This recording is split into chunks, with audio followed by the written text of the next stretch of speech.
Vamos continuar aqui com a análise dos requisitos de habilitação, agora tratando das questões de qualificação técnica.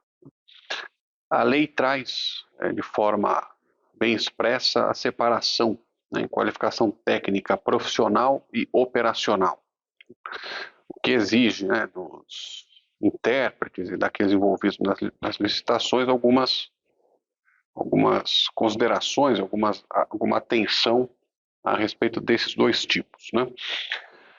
Então, a primeira questão é quais são os documentos necessários para demonstrar que a empresa é tecnicamente capaz de executar aquele objeto.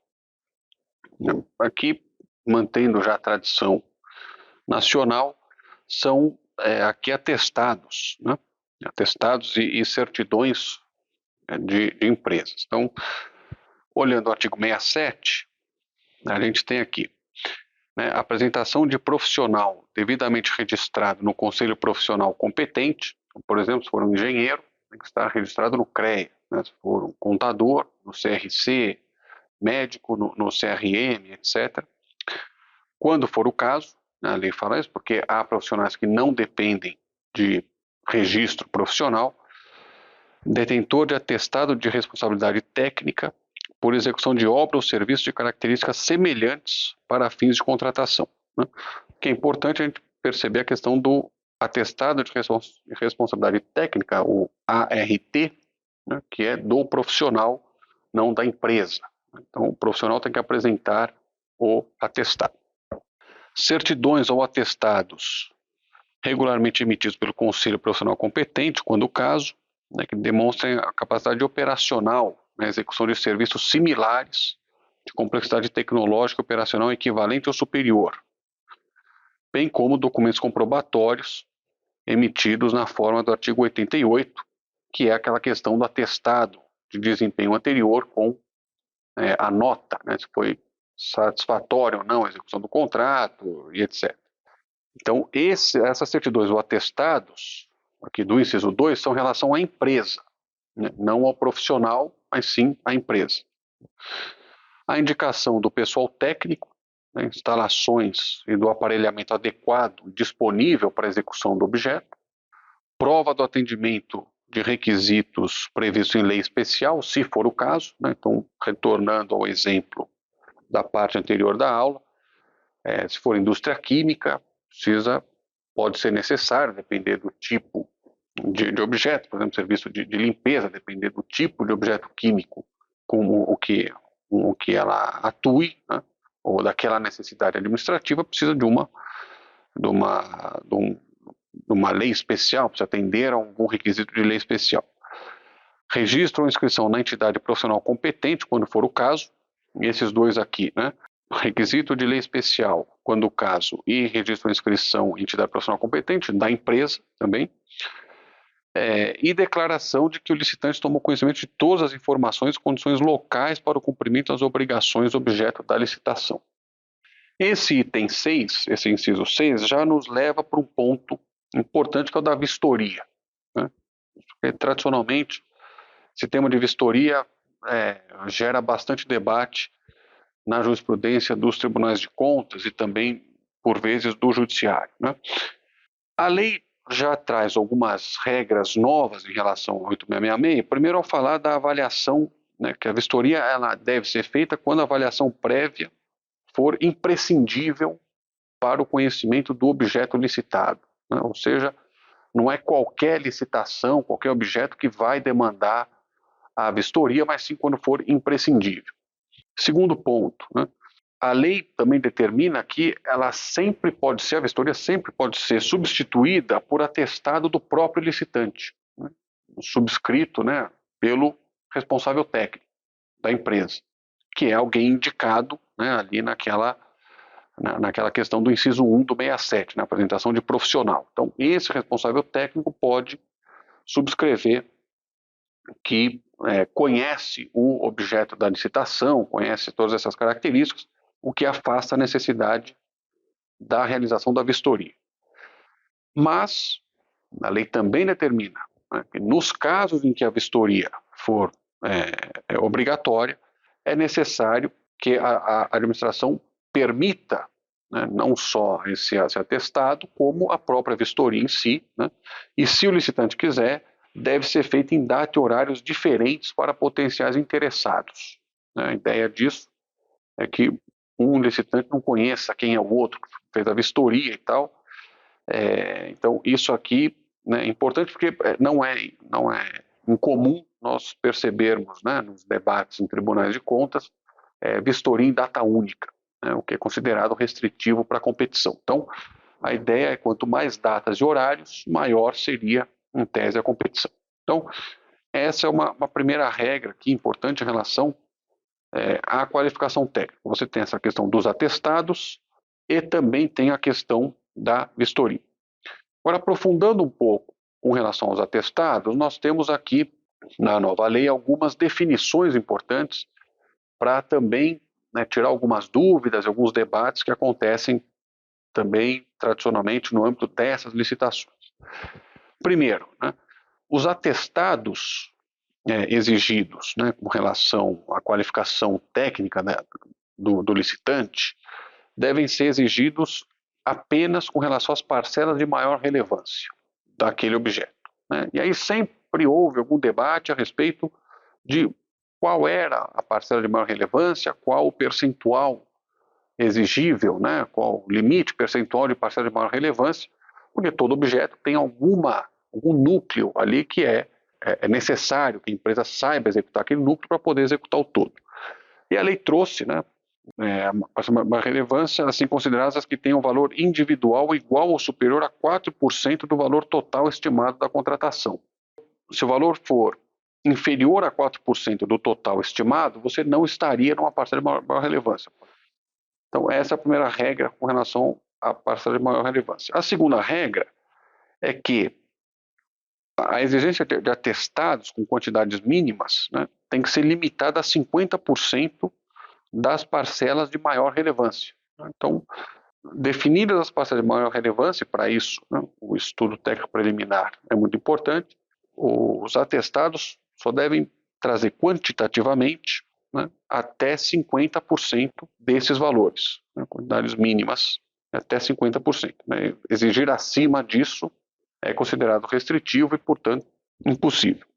Como regra, né, se a gente pensar em obras, por exemplo, não é possível a exigência, né, com limitação a tempo e locais específicos relativas aos atestados, né, ou seja, o fato, né, de uma empresa realizar uma obra numa determinada localidade, num determinado município, não quer dizer que ela não possa fazer em outros, né? A ideia aqui é ampliar a competição. No caso de serviços contínuos, né, que a gente tem aqueles serviços que anualmente se renovam, né, então fornecimento de merenda escolar, limpeza e asseio, manutenção, algumas manutenções, etc.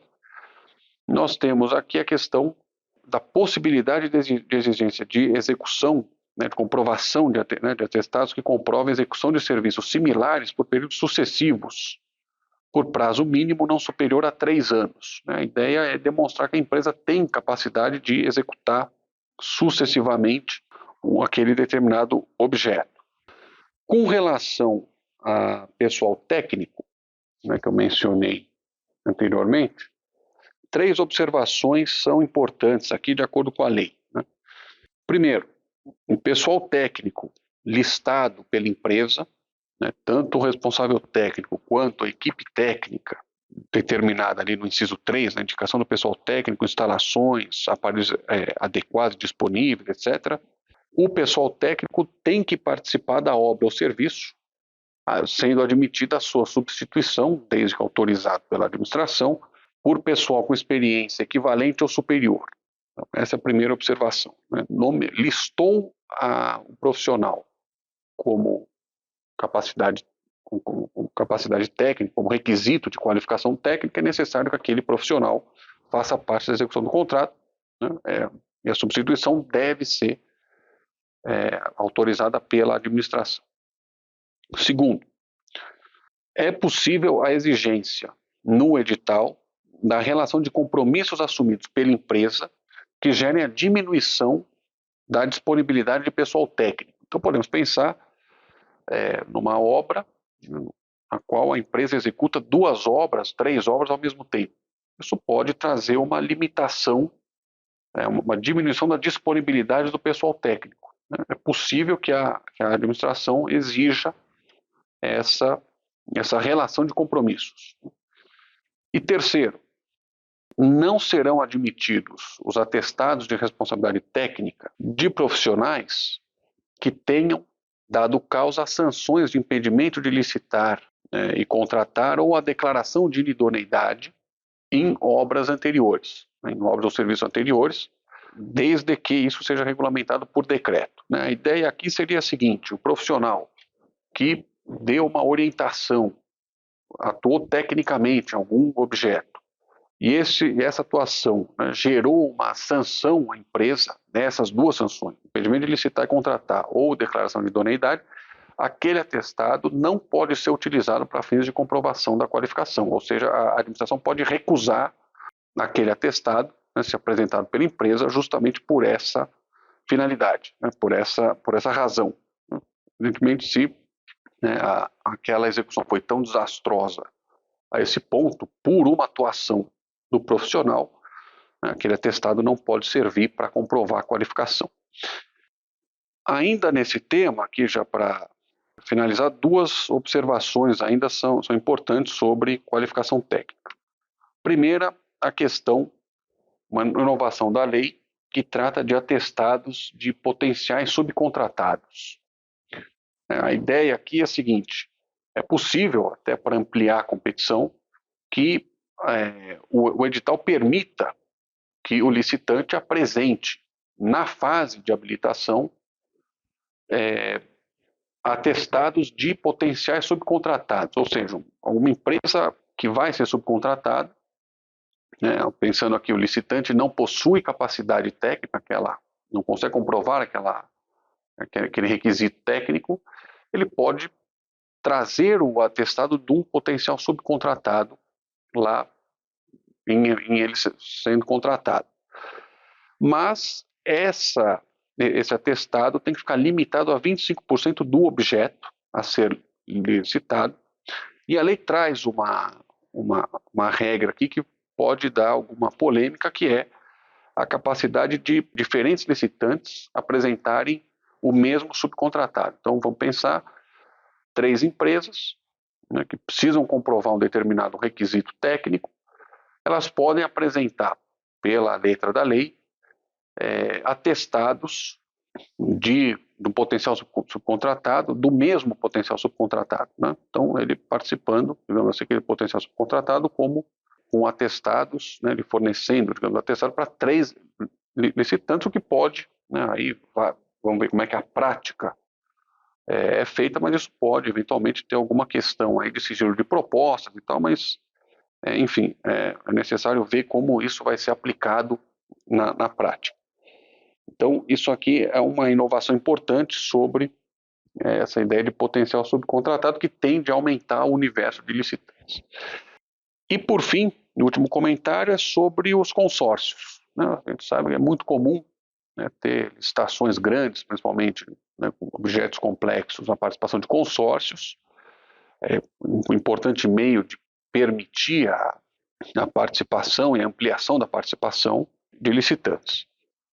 A lei trouxe aqui algumas regras a respeito da participação de consórcio. A primeira, tradicional, a qualificação dos consorciados se somam, então, sejam eles da mesma área ou não, mesma expertise ou não, as qualificações se somam, mas a lei trouxe algumas regras sobre a interpretação dos atestados, a aceitabilidade de atestados de qualificação dados para empresas reunidas em consórcio. Então vamos imaginar a seguinte situação: execução de uma obra, empresas A e B consorciadas, e para uma outra licitação, ocorrida 2 anos depois, a empresa A resolve participar e apresentar aquele atestado que ela recebeu como consorciada num outro contrato. Bem, como que esse atestado vai ser interpretado, como isso vai ser executado, vai ser feito durante a licitação? Depende do tipo de consórcio, a lei traz. se é um consórcio, né, que aí era uma coisa que a literatura jurídica trazia isso, né, se é consórcio homogêneo ou heterogêneo. Né? Homogêneo são empresas da mesma expertise, né, da mesma área.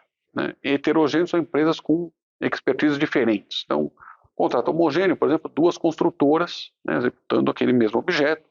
Heterogêneo, por exemplo, pensar numa construtora e uma empresa de contabilidade, ou uma construtora e uma outra empresa de projetos, né, só focada em projetos, trabalhando em conjunto.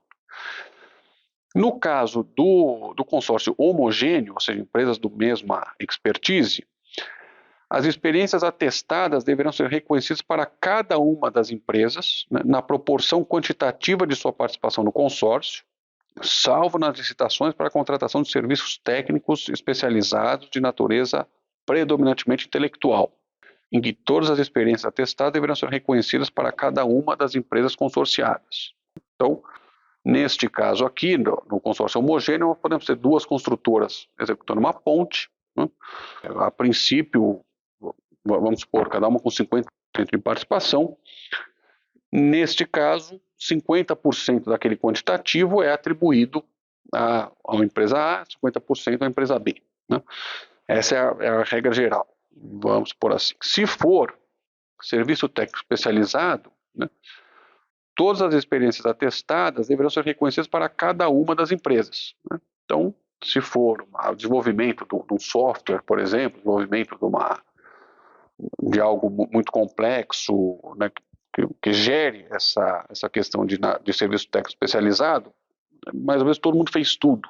Né? Então, ali é feito para cada uma das empresas.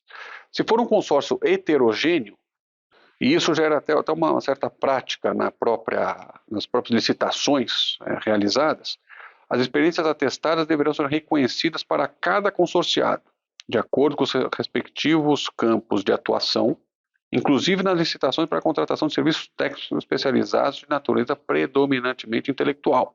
Né? Ou seja, se eu tenho uma empresa de engenharia, uma empresa de software, né? Vamos supor, desenvolvendo um trabalho conjunto, né, que venha a ser tomado pela administração. Então, uma construção de um prédio junto com o desenvolvimento de um software de gestão, por exemplo. É um consórcio heterogêneo, então cada um tem a sua área de atuação, né, e cada um, então, tem ali a sua capacidade, né, feita de acordo com essa participação. E no caso, né, também a lei traz essa regra, né, se a comprovação de participação não estiver expressamente no atestado técnico emitido ou na certidão, deverá ser juntada a cópia do instrumento de constituição do consórcio, que é um documento particular, no qual as partes definem ali quais são as suas competências e os seus percentuais de participação. Então são regras importantes, né, regras que tendem a trazer ao mesmo tempo uma maior participação nas licitações, também uma certa segurança para a administração de que a futura contratação terá profissionais capacitados, empresas operacionalmente capazes de executar o objeto. Bem, fico por aqui e nos vemos numa próxima oportunidade. Muito obrigado.